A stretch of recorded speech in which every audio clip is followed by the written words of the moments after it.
Welcome, everybody, to another edition of Confessions of a Millionaire. Today, we got a great guest, Caleb Dupree, um, local guy in Texas with me, mastermind group with me. And Go Abundance is how we met. We've known each other for how long, Caleb? About 3 years? About 3 years. 3 years. He's got a great background, absolutely wonderful family and wife, and we'll get into that in a little bit. But let's start off by telling everybody about your background, work experience, and we'll go from there. Sure thing. So I grew up in North Texas, very traditional upbringing, went to high school, college, and was geared to fire off into the corporate world and try to climb that ladder. I ended up stumbling into a banking career, and I have no idea how I got into that. And after a few years, um, I really started questioning what I was doing there. Ended up investing in some real estate as a way of uh, scratching that entrepreneurial itch, and the real estate opened up a lot of avenues that exposed me to some far more interesting people. Play that forward Let's after about let's let's 20. stop there for the real estate. So that's the Yeah. marina that you bought, right? Yeah, so I mean, I started out in single families, and so built up a portfolio of 1 to 4 family projects that are just I mean within 5 minutes of my house. And during those years, my first one was bought in 2012. It was almost impossible to get hurt doing that, and so I ended up. Uh, Building up a pretty good size of portfolio. And I would say that the tailwind that I had was my familiarity with banking. I learned how to leverage those things. And so after the second house, I didn't put any of my own cash into these deals, and I ended up with 35 houses. So it was just easy to have a rising tide of appreciation over that period of time, and use my my knowledge and relationships within banking to finance these things with the equity that was in them, and it turned into a pretty good portfolio. Um, And those are all long-term rentals. Have you had any short terms? no, I never did short term. I didn't do short term until I got into the marina, and yeah, just traditional long term rentals. I ended up getting a small apartment complex right after COVID, and that was a great deal. And I really liked the efficiency and the scale of having a small apartment complex. It's just a 20-unit project in a great market, and that deal's still one of my favorites. It's fun to think back. I was terrified buying that first one, and now it's one of my favorite deals. And I'm sitting there saying, well, I wish I would have had 10 of these. But the apartment complex opened the door to the biggest project to date, which is a marina.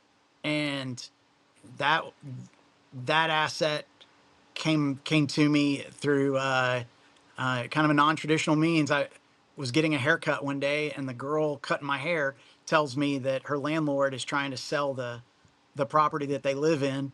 And I was just having a meaningless conversation with her, and I said, well, what kind of property is it? And she said it was a marina.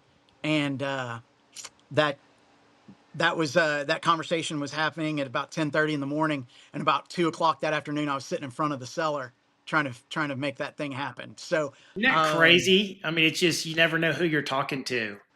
Um, yeah, and that absolutely. marina is, and I want to get back to the houses and the apartment complex too, but let's talk about the marina for a second. So the marina, in my thought process, and correct me if I'm wrong here, it's kind of real estate plus a business, right? Totally.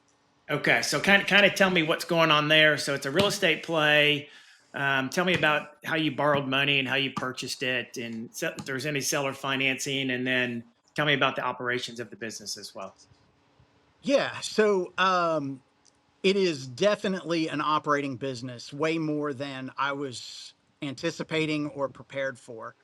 So I've been broken in by that particular asset. Um, it intrinsically is a real estate play, and it operates a lot like a multi-tenant facility. So think of an apartment complex.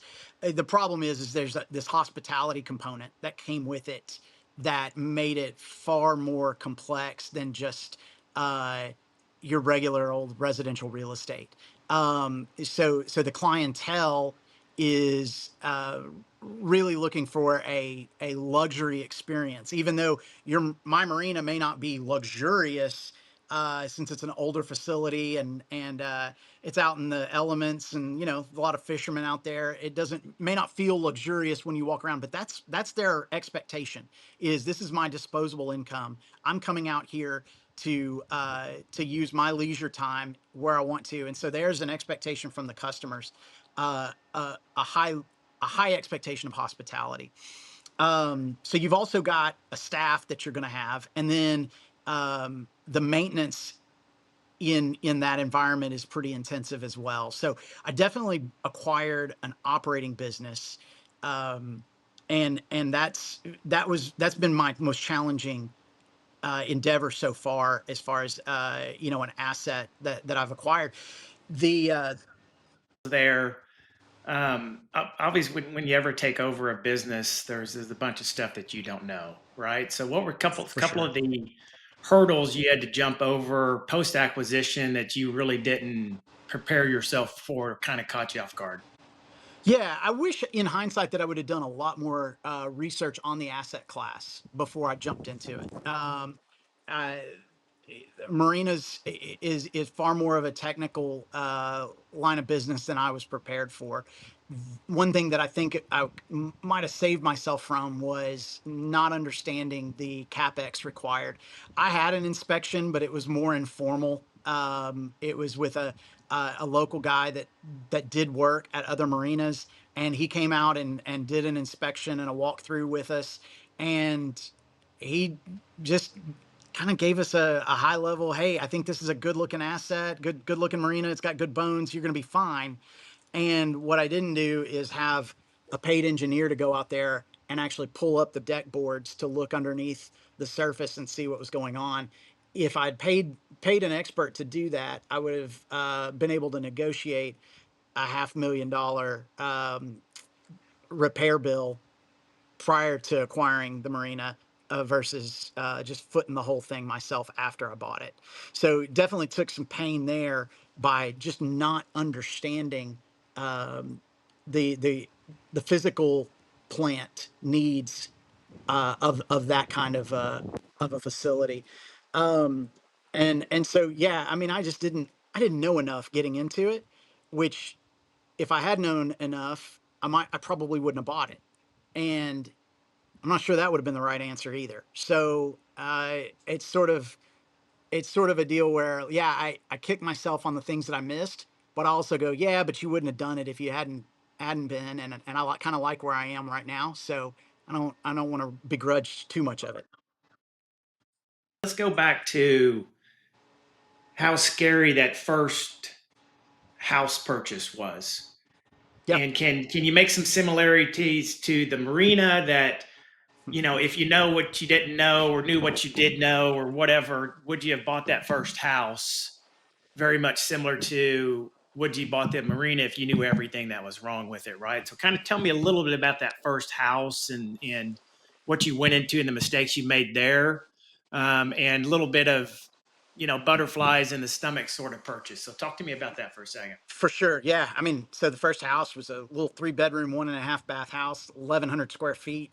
And I paid $53,000 for it. And I was terrified that I was jeopardizing my family's well being by doing that. It's laughable now to think about that. But yeah, I was just, I was almost paralyzed with fear. I remember the biggest thing for me though was my wife. She knew I was struggling with pulling the trigger on the very first one, and I remember her saying, "Just do it, and we'll figure it out." That's maybe one of the things that I've learned along the way. That's more beneficial to anybody trying to do their own thing than is just having their spouse on board. I'm fortunate that I've got a fantastic wife, especially in the fact that she does not question my ability, and she says, if you think it's a good idea, I trust that you'll figure it out. Go do it.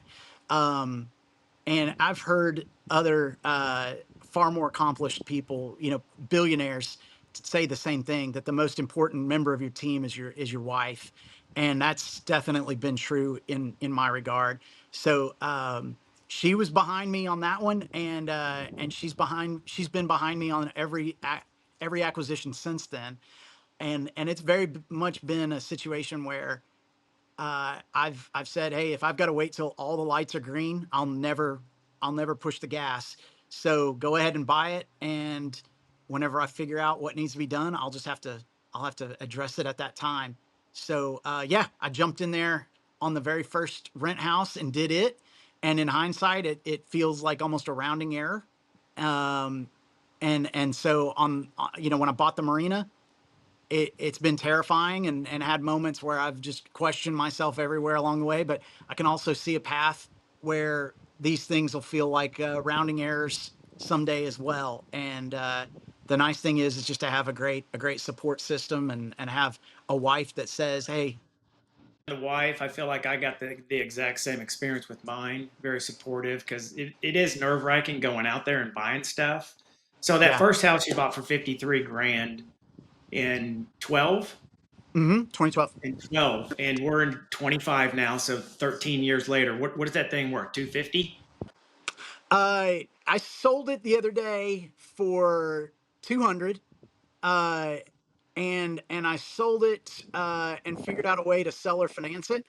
Um, the buyer is the buyer put 10% down, and they they have a loan with me with a face value of $180,000, and they're paying 10% interest. So I continue to squeeze cash flow out of that.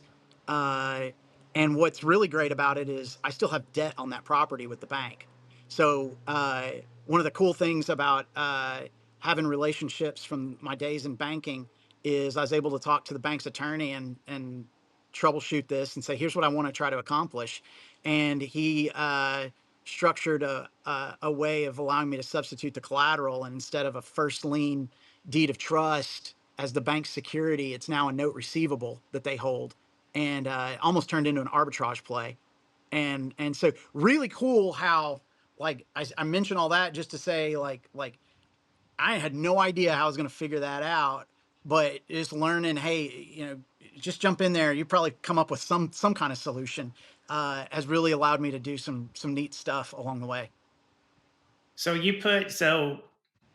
let's back up on that deal because I just want to explain to people and have people listen in here on how easy it is to do these things and how you pivot, right? Sure. You don't have all of the information needed that would make you super comfortable. Let's say there's 20 points of contact of go, no go on this.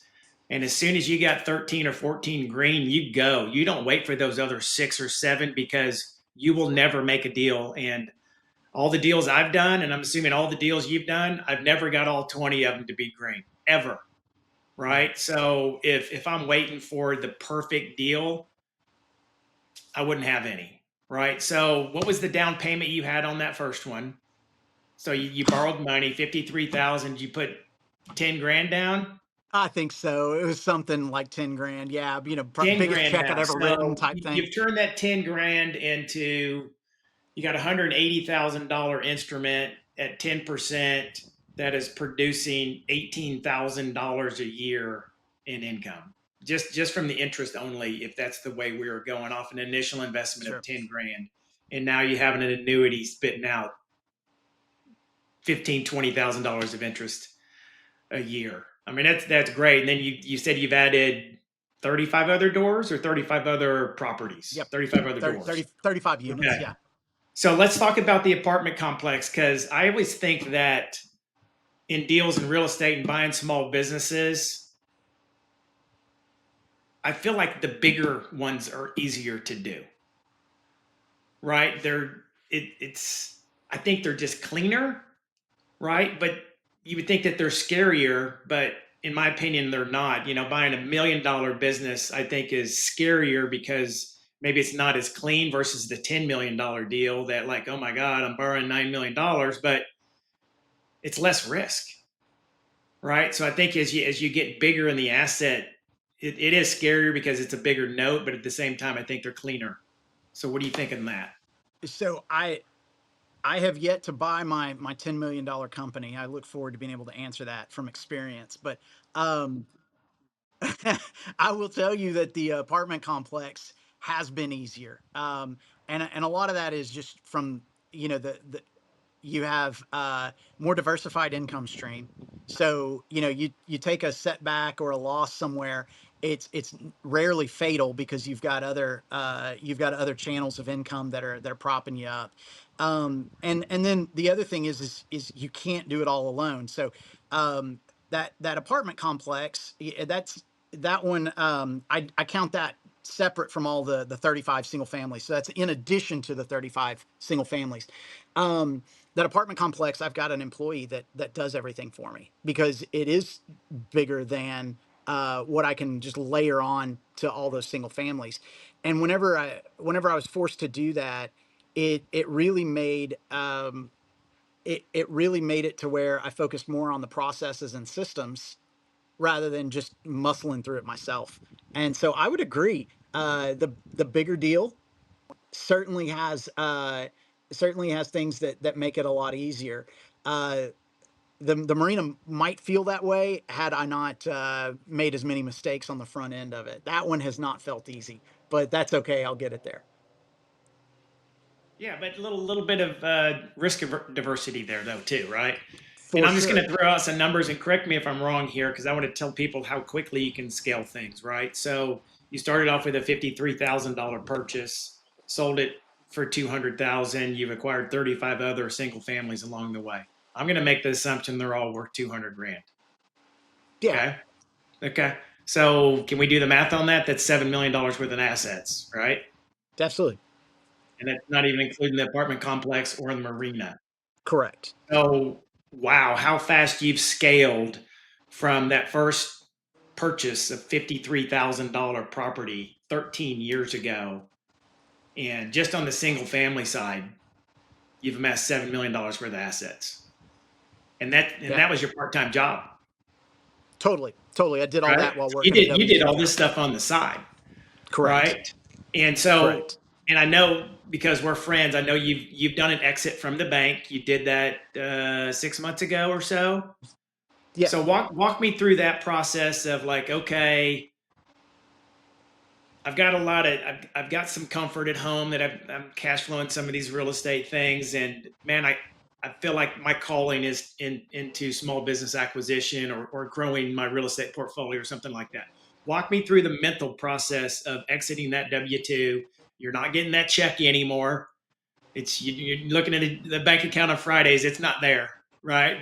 That No. payroll check is not there. So walk me through that, and then kind of tell me where you are now. Yeah. So it certainly wasn't a situation where everything lined up perfectly. Um, and I know that I was waiting on the perfect alignment of compensation from assets and having things squared away in every area before I stepped out. And I finally realized that was never going to happen. And I had some people that I trust tell me, "Hey, just jump out there and you'll figure it out.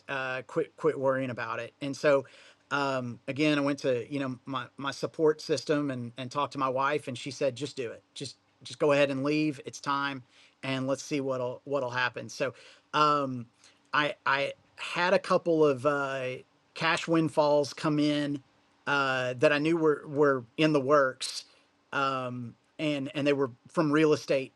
Uh, they were from some real estate projects, and I said, okay, I know that I'm going to have a pretty decent cushion of cash that will prop me up for a while, and I can always sell some single families if I need liquidity. Um, but it's weird. You're in your mind, you're still telling yourself all these things that'll go wrong, and you're scared to do it. And you don't want to let go of a single asset because when it's gone, it's gone. And so there were a bunch of reasons why I was still scared to do it. But I finally resigned from my W-2 job and immersed myself full time into uh, managing the marina and finding the next opportunity. And it looks like I've found that next opportunity and it's taken shape. And the real estate projects are doing well, and can continue to grow those and build those as we go as well. But it's been a faith journey. I took a big leap of faith. I'm still walking on it, but it's gone really well, and I have no regrets. Well, tell me, and I know the deal you're working on, so don't tell me the details of it, but I would love for you to explain, because you've this is deal number two or deal number three that you've looked at since you've exited the W-2. So how did you find those companies? Man, that uh, personal network and just almost like sitting in a barber chair. So the deal that I'm working on right now, and we're let's see if I can get it all the way across the finish line. Nothing's certain, but it looks like we'll close in about 45 days. Um, that came about by me just pulling up in the yard of a construction company and chatting with the guys, the hourly employees in the yard, until my questions with them got to a point where they said, "Well, I don't know. I'd have to ask the owner." And I just said, "Well, is he around?" And he said, "Well, let me give you his cell phone number." And from there, it was on. So, uh, that's another deal where I think just being able to sit in front of somebody and uh, and just let your network kind of open itself up and see where it takes you can actually turn into some pretty exciting opportunities. And yeah, that day that I started talking to these guys in the construction yard, by the end of the day I had a non-disclosure agreement in the owner's inbox. And like I said, it looks like that thing may get there. So And I'll have you back on, by the way, because I'd love to everybody to know about the details and the terms of this, because it's very abnormal. But I want to be able to show people that are listening how deals can get done outside of the box, because I sure. think that's super important. Not all are cookie cutters. Some are, but some aren't. So you got to be able to think outside that box. But as you've been talking to that seller over the last couple months, what do you think is the most important part of those conversations to get you to the finish line? um the I think the thing that's made a difference for this seller, and I've had to remind myself of it numerous times before I send every email. I have to stop and remind myself, is how is this going to land for my seller? And so I try to put myself in his shoes and read it the way he's going to read it from his From an perspective. And emotional standpoint, is that where we're getting at? absolute, Okay. absolutely. And one of the things that I've had to do here in the last couple weeks is, how is his wife going to read it? Because that's as real as anything. And I think that's been the difference maker. That's why I've gotten it to this point with unique terms, with some seller financing, with an arrangement that I know a brokered deal would never get. Um, and it's really the ability to push back and go, okay, before you make this statement or before you send this email, put yourself in the seller's shoes. How are they going to perceive this? And and it, it's it's almost like, when I put together the LOI, I was outlining the terms of ongoing compensation, and I thought I had it all down, and then I said, okay, wait, what's his concern going to be about this? And whenever I paused and read that, well, I rewrote the whole section. And when I talked to him later, he said, "No, that was a perfect section. I had no questions about it because you considered it from my perspective." And I think that's the thing that's been a real difference maker, is how do I find a way to bring my seller the situation that they want, the arrangement that's best for them, and have it still be a great setup for me.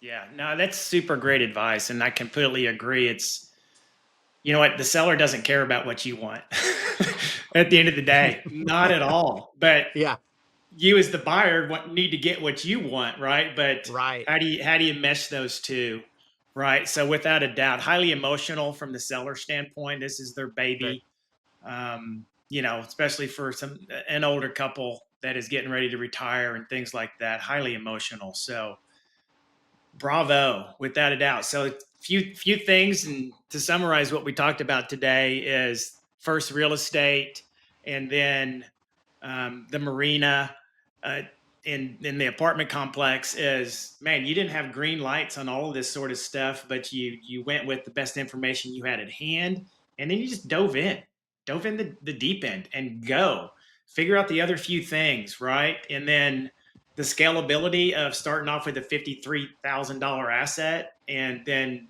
acquiring $7+ million worth of real estate over that 23 or 13 years, excuse me, part-time. You had a full-time gig at the bank. So you're doing this on the nights and your weekends.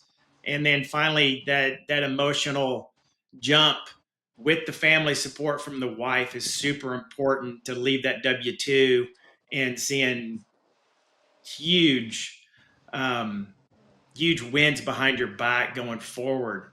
Um, what other parting comments do you have about your experience here? Or maybe somebody trying to start the venture where you were 13 years ago. Man, well, you kind of drew it out just a second there ago there.